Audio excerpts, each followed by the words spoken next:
இவனை கடத்தினாக்க மாட்டை கடத்திடலாமா? அண்ணா எங்கண்ணா கொண்டு போறீங்க? நீங்க யாருண்ணா? ஏய் உங்க அப்பாவுக்கு போன் பண்ணி 2 லட்சம் ரூபாய்ன்னு ஒரு சொல்லு. ஏய் சீக்கிரம் போன் பண்றா. ஏய் சீக்கிரமா போன் பண்ணு.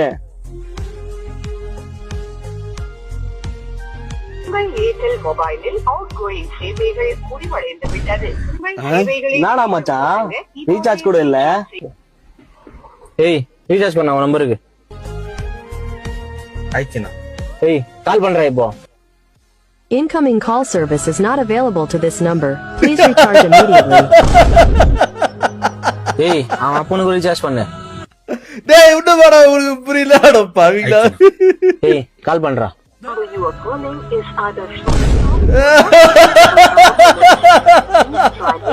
என்னடா மச்சான் இது? அவங்க அப்பா நம்பரும் சுவிட்ச் ஆஃப்ல இருக்குது. ஏய் கட் பண்ணு. அத்தா போயும் போய் ஒரு பிச்சைக்காரனை புடிச்சு வந்துருக்கா. டேய் சாப்பிட்டியா இப்படி இல்லையா? கொடுத்திருக்கா? இல்லண்ணா நான் சாப்பிடுற பீஸா பர்கர் வாங்கி தாங்கண்ணா. மச்சான் என்னடா இவன்? சரி வா போலாம். பாட்டு போடுங்கண்ணா. ஆட்டோ யாரா அந்த பையன்? நாரா அந்த பையன்.